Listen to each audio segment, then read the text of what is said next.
RDC est une et indivisible. Et la population est étonnante, c'est qu'il faut tout arrêter pour faire face à cette situation. Et que nous ferons de cette terre richement bénie un réel havre de paix, de prospérité et de progrès social.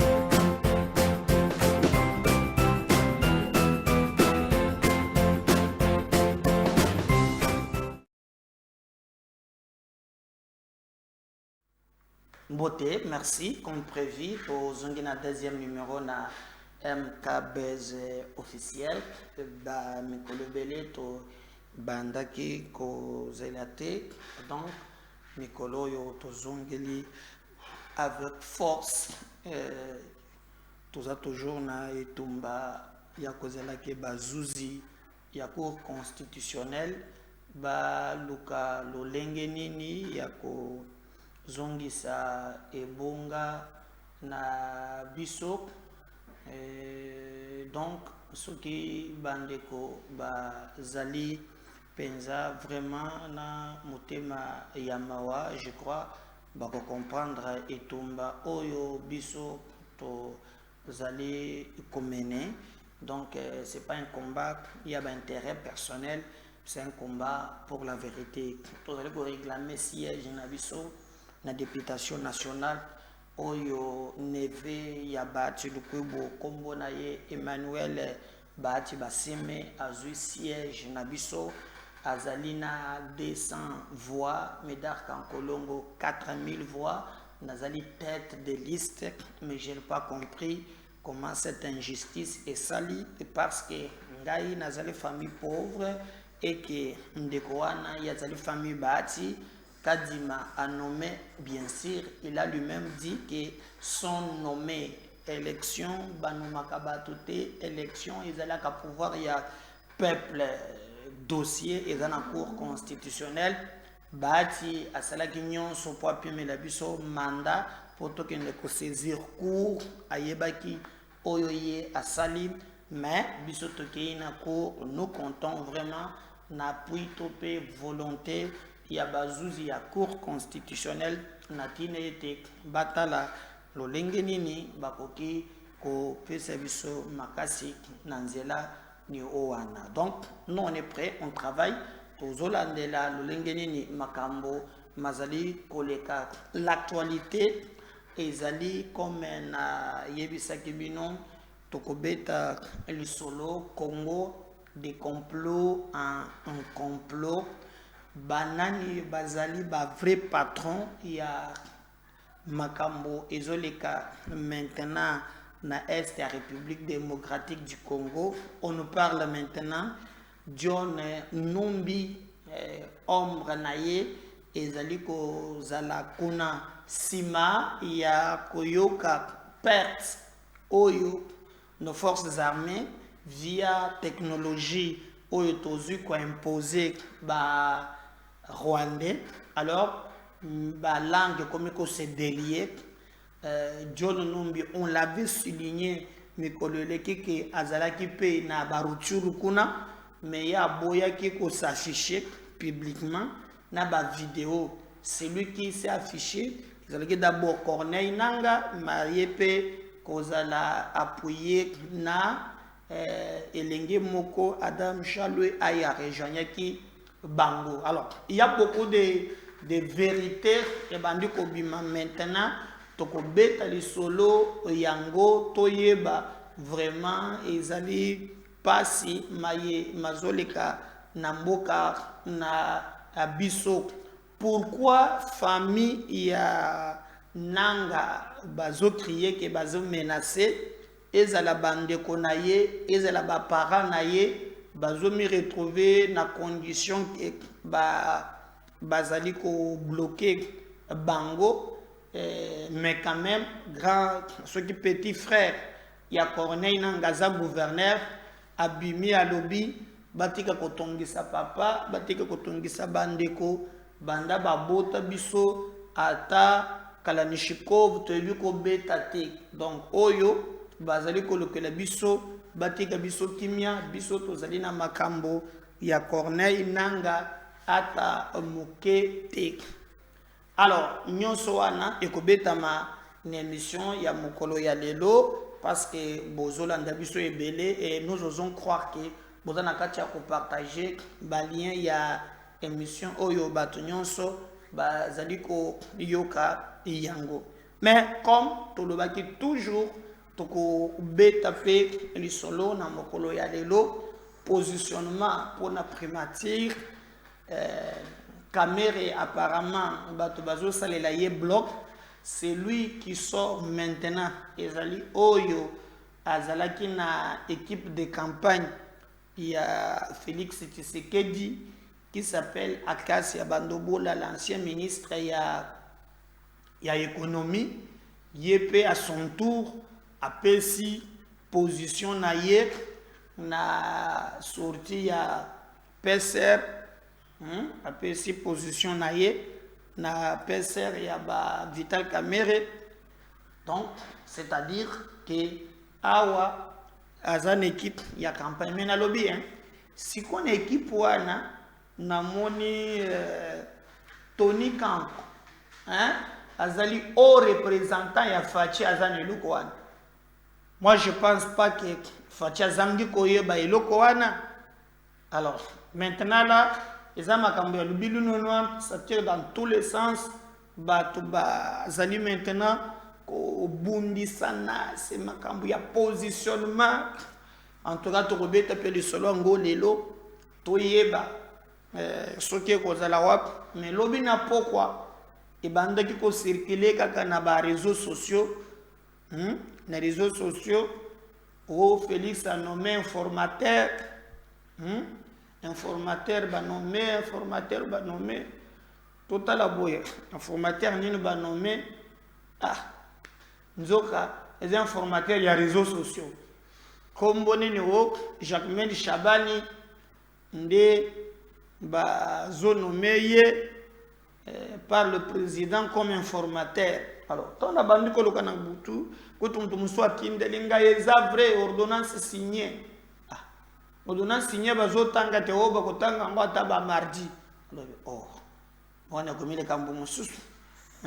Esengeli koloba vérité ndenge zaleli pe kotala lolenge nini makambo mazali ko kotambola et là tokokaki vraiment kondima yango ata mokete mais toki ke bandeko mususu bali pe na lukuta nyonso ekoyeba na ndenge ezaleli me biso tozosala effort ya kopesa bino information bo type information wana ezali vrai te cette ordonnance il y a informateur il y a Jacquemaine Chabani ba nommé peut-être ba tumoko ba nommé ngo na réseaux sociaux mais en termes il y a makambo mususu batika la penza kosala musala wana ata moke te.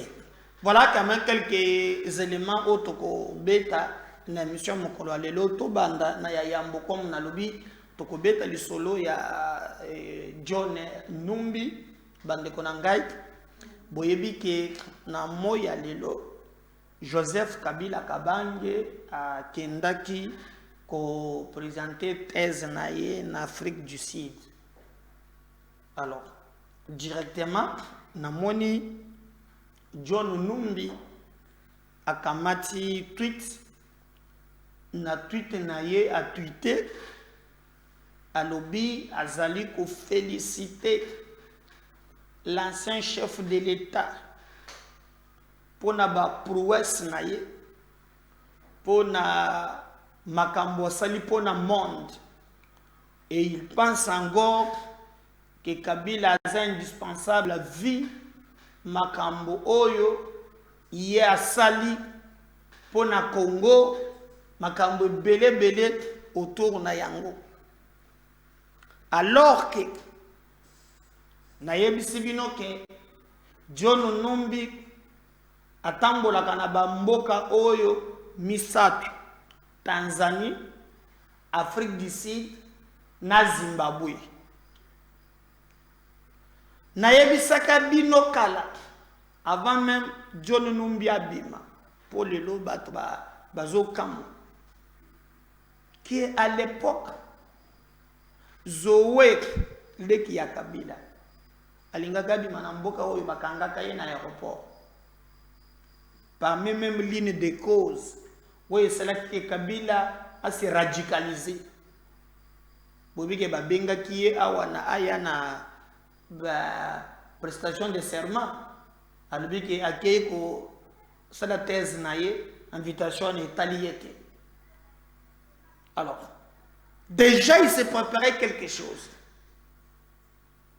Lui, John Numbi avait dit il n'y aura pas des élections.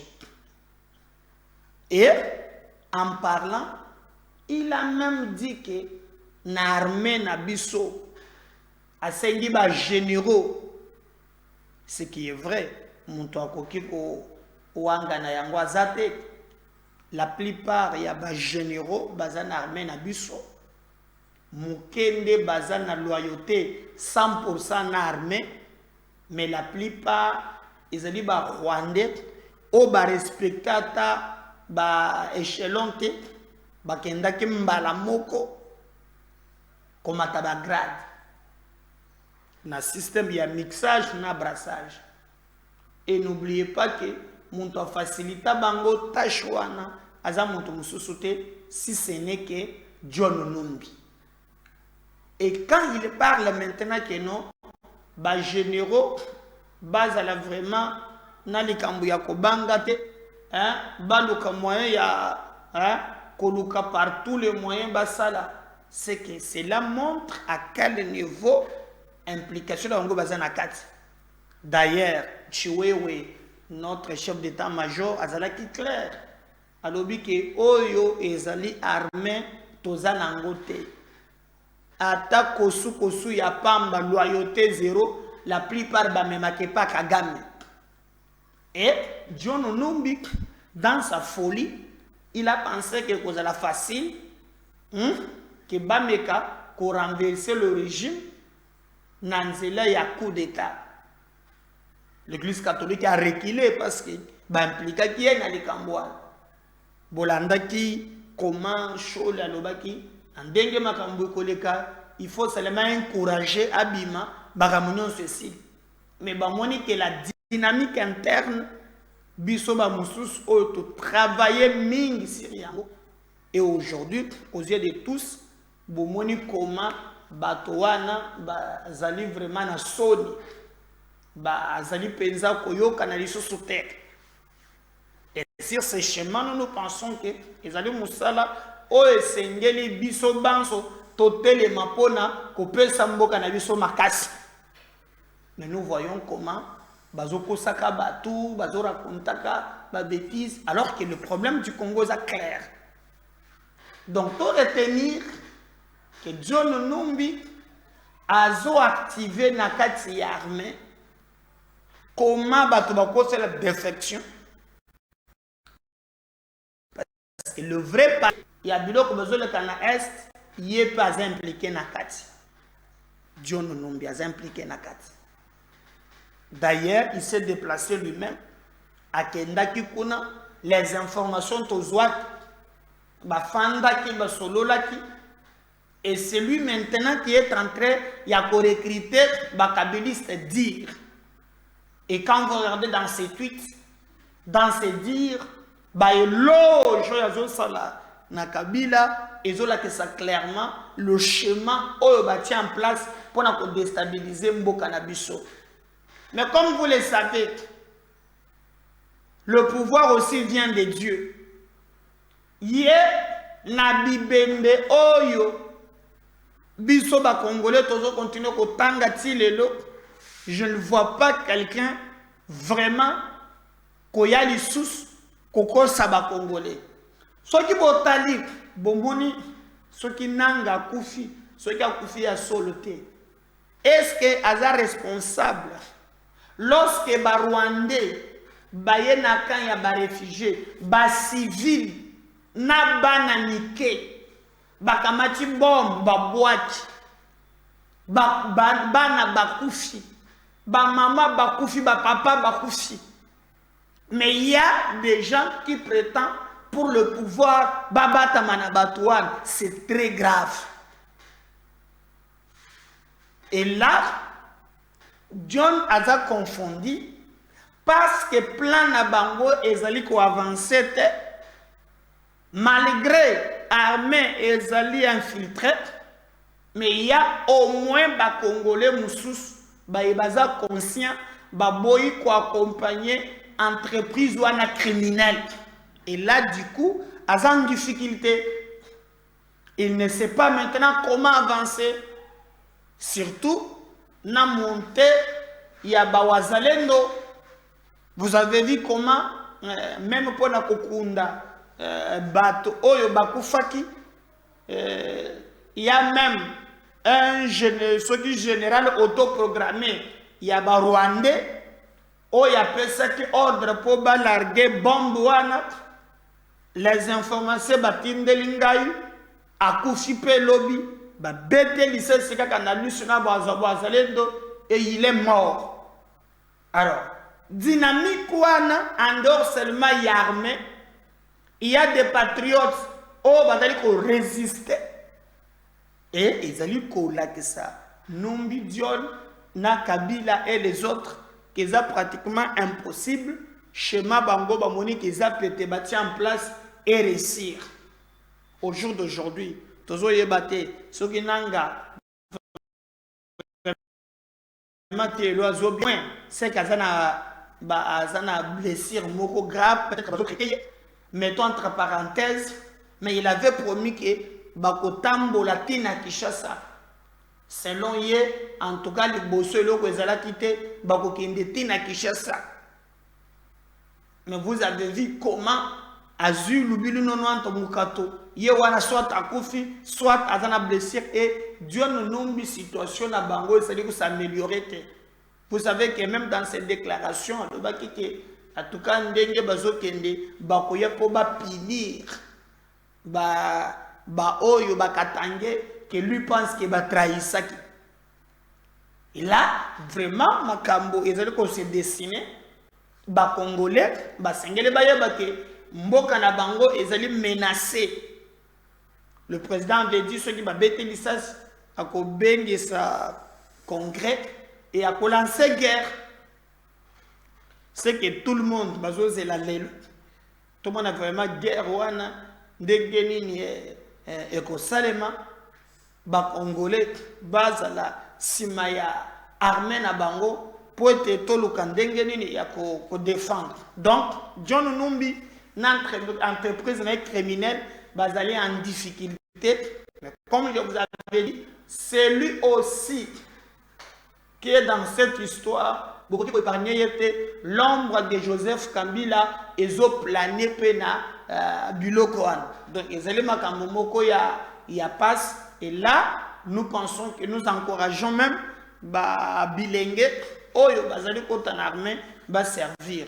Bomoni par bileli ba pesi wana bomoni lenge mususu wana zalaki boaza très proche à Kabila pesa nga photo wana moko azali na zaki DG ya Malaika Adam Chalu pire petit ya Kabila hein izana likambote oyo ye akoki koloba hein oyo vraiment bato bakoye bate menangambo mususu bomoni wana ezali Corneille nanga tozoye bete lelo soki akufi soki azali na bomoy confusion est toujours coplané maintenant biso tolobi ce qui nous intéresse na moya lelo ezali ya kozwa Congo na biso retrouver un Congo fort pour na bato oyo bazokana ke mboka na biso koyoka soni eyoka soni ata mukete mais déjà ba patriote wazalendo na ngambo na bango baza déterminé à contrer plan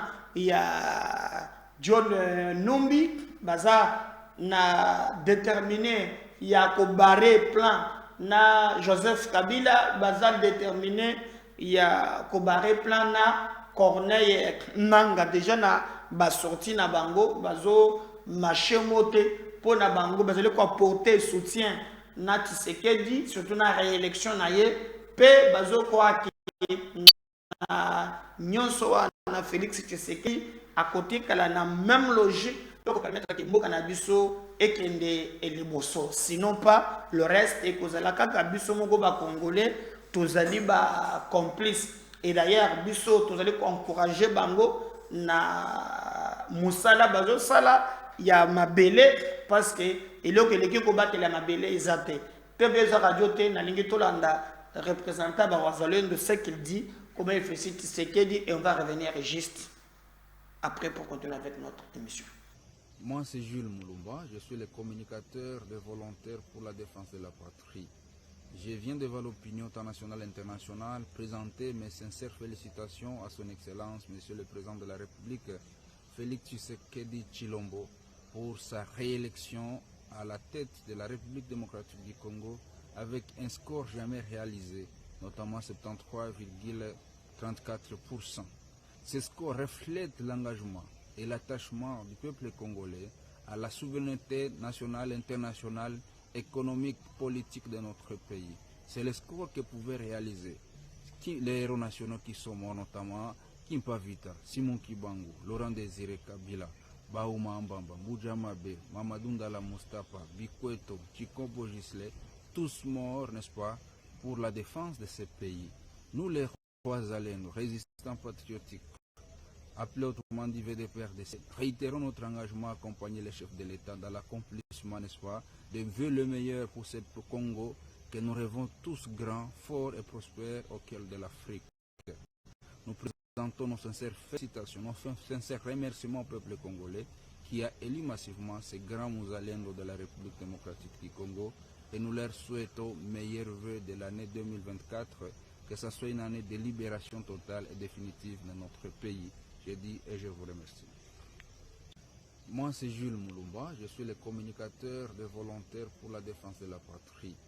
Je viens devant l'opinion nationale et internationale présenter mes sincères félicitations à son Excellence, Monsieur le Président de la République, Félix Tshisekedi Tshilombo, pour sa réélection à la tête de la République démocratique du Congo avec un score jamais réalisé, notamment 73,34%. Ce score reflète l'engagement et l'attachement du peuple congolais à la souveraineté nationale et internationale économique, politique de notre pays. C'est le score que pouvaient réaliser les héros nationaux qui sont morts, notamment Kimpa Vita, Simon Kibangu, Laurent Désiré Kabila, Baouma Mbamba, Mbuja Mabe, Mamadou Ndala Mustapha, Bikweto, Chikombo Gisle, tous morts, n'est-ce pas, pour la défense de ce pays. Nous les rois alénos, résistants patriotiques, appelés autrement dit VDPRDC, réitérons notre engagement à accompagner les chefs de l'État dans l'accomplissement, n'est-ce pas, de vœux le meilleur pour ce Congo que nous rêvons tous grands, forts et prospères au cœur de l'Afrique. Nous présentons nos sincères félicitations, nos sincères remerciements au peuple congolais qui a élu massivement ces grands mousalendos de la République démocratique du Congo et nous leur souhaitons meilleurs vœux de l'année 2024, que ce soit une année de libération totale et définitive de notre pays. Je dis et je vous remercie. Moi c'est Jules Moulumba, je suis le communicateur des volontaires pour la défense de la patrie. Je viens devant l'opinion nationale et internationale présenter mes sincères félicitations à son Excellence, Monsieur le Président de la République, Félix Tshisekedi Tshilombo, pour sa réélection à la tête de la République démocratique du Congo avec un score jamais réalisé, notamment 73,34%. Ce score reflète l'engagement et l'attachement du peuple congolais à la souveraineté nationale et internationale économique, politique de notre pays. C'est le score que pouvaient réaliser les héros nationaux qui sont morts, notamment Kimpa Vita, Simon Kibangu, Laurent Désiré Kabila, Baouma Mbamba, Mbuja Mabe, Mamadou Ndala Mustapha, Bikweto, Chikombo Gisle, tous morts, n'est-ce pas, pour la défense de ce pays. Nous les rois alénos, résistants patriotiques, appelés autrement dit VDPRDC, réitérons notre engagement à accompagner les chefs de l'État dans l'accomplissement, n'est-ce pas, de vœux le meilleur pour ce Congo que nous rêvons tous grands, forts et prospères au cœur de l'Afrique. Nous présentons nos sincères félicitations, nos sincères remerciements au peuple congolais qui a élu massivement ces grands mousalendos de la République démocratique du Congo et nous leur souhaitons meilleurs vœux de l'année 2024, que ce soit une année de libération totale et définitive de notre pays. Je dis et je vous remercie. Voilà, je crois qu'on a Bolandi, très bien.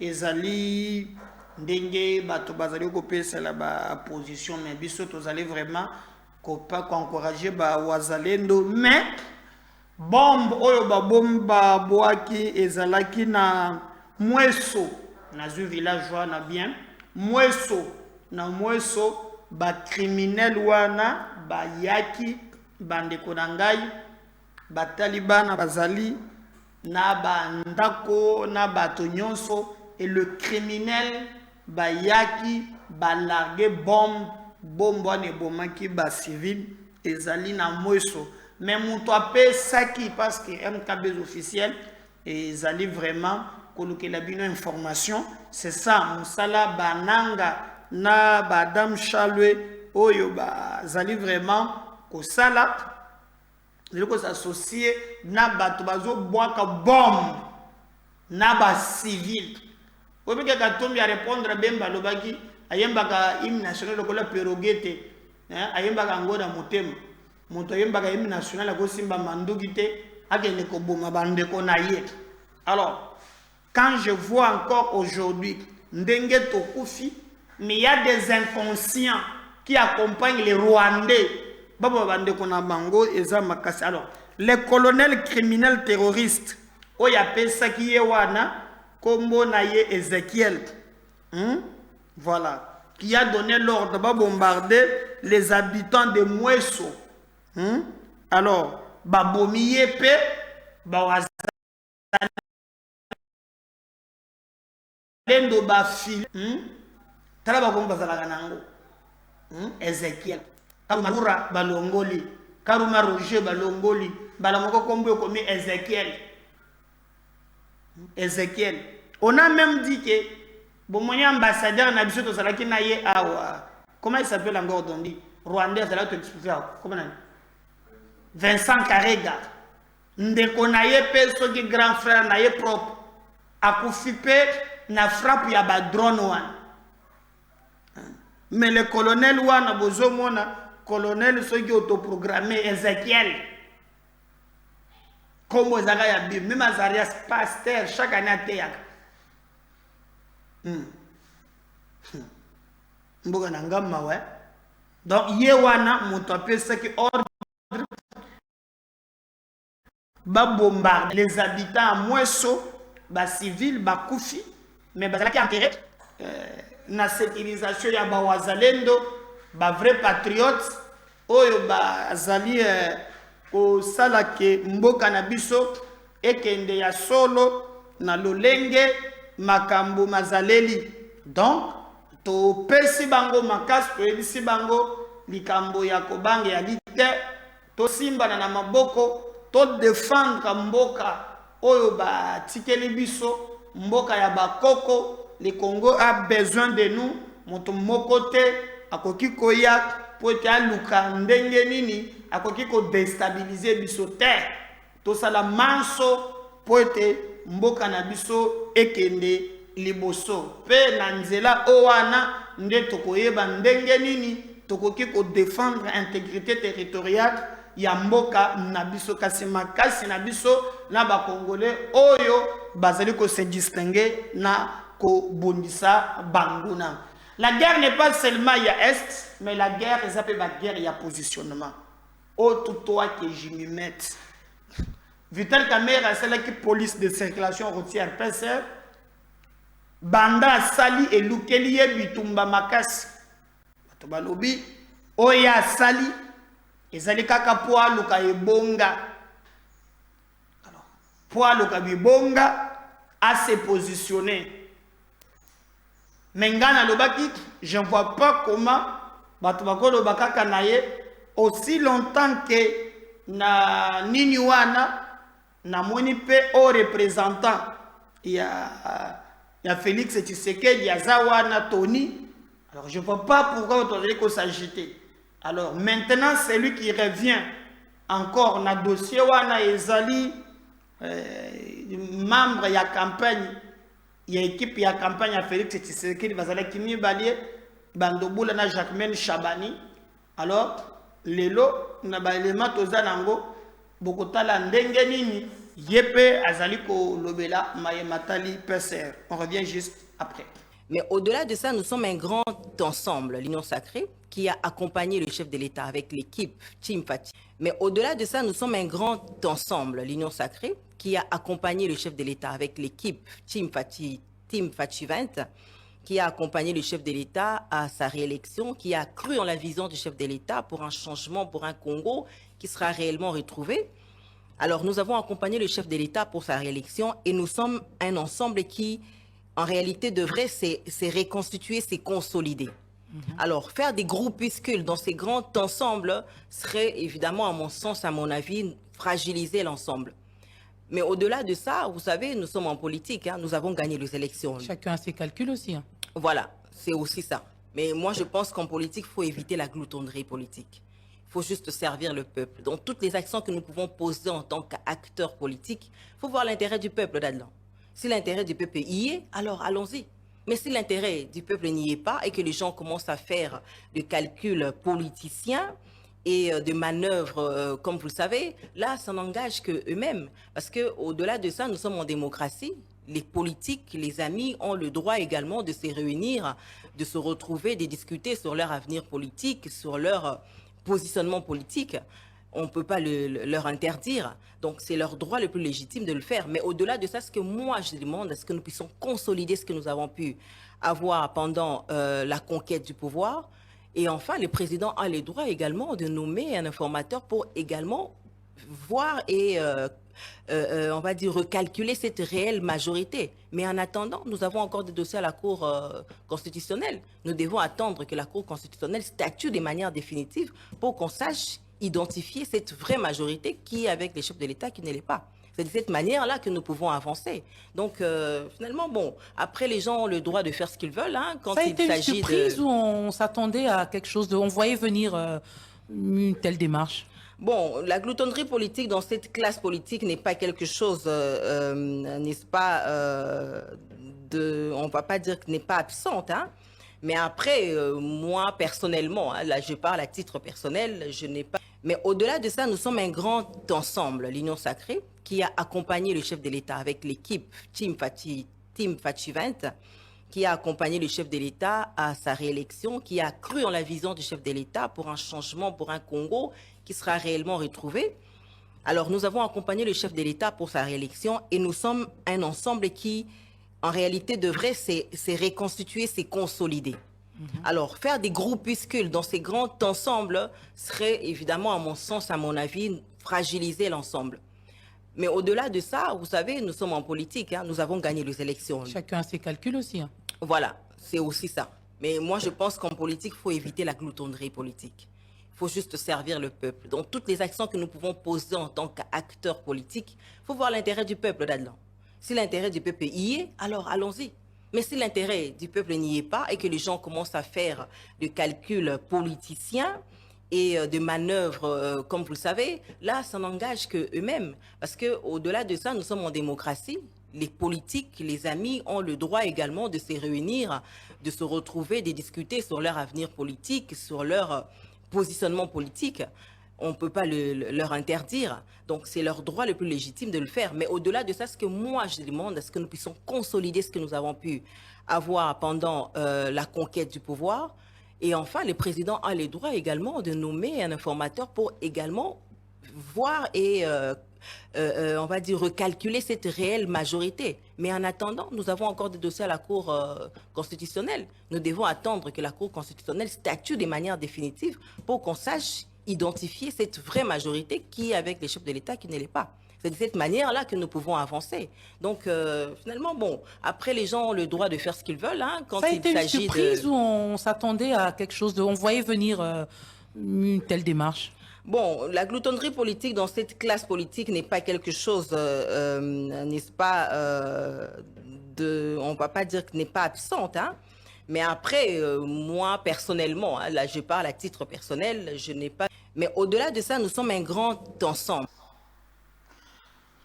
Bégu français, hein, gloutonnerie politique. Il peut monter à ligne, il y a Magambo Balobakia, à comprendre comment besoin de Congolais. Donc, le plus important, c'est que au bazo le bâti au bazo salat. Regardez ça, contre Égypte. On est monté au papa, n'appelle ça TVT. C'est là, on a mis la question, attention. Le nom a moigné les athées. Ce bokini, le bokini a tirobi. Mais gardien Égypte peut na mona kapona tirobi et na mona gazalaka grave. Donc Tony Ganzela wana ya biso azaka boulou très agité. Donc bonne chance na ba Léopard match ezalelo contre les pharaons de le dimanche. Pour le ba pasteur nyon so batte ya kamyo makambo Égypte asalaba na Israël pour epesa nzambe kanda akanisa pharaon te oso le beza pharaon contre Simon Kimbam tomona sikoyo kinkunza musaraba kosala na mone moko aza o maître soki ndengeni nyonso le beza ka lukuta na lukuta le bilan 90. Partagez les liens, abonnez-vous. Si les semaines ne revenaient pas, toujours zonga mais boy ça Félix c'est ce qui dit batu le kobo na neve na ye bazu siège nangana national bazu ya cour constitutionnel na zozela parce que oyo la république ya liberté c'est la république démocratique du Congo et bonga nanga na national na zuna lokunga voter massivement batie neve kombo na ye Emmanuel Bati baseme que la cour constitutionnelle bati ya lobini déjà na batunaye que baza makasi bazo contrôler cour constitutionnelle. Je ne crois pas na chantage Joanne où il y a ba Valérie juge va tomber na piège Joanne na tête. Besoin que c'est la médaille qu'en Colombo siège na ye ba ye bazali proche ya fatigue boye ba ke bonga nanga na zuna passe moko bati ya botoli ba beti kop na kadima ba pesi neve na ye kombo Emmanuel Bati baseme. S'il vous plaît, cour constitutionnelle, besoin que c'est l'anga siège nangai. Merci. Bye.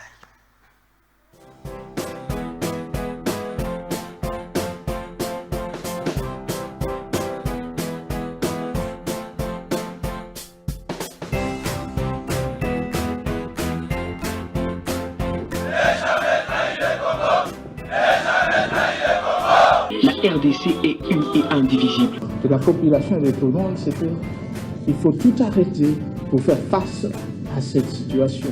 Et que nous ferons de cette terre richement bénie un réel havre de paix, de prospérité et de progrès social.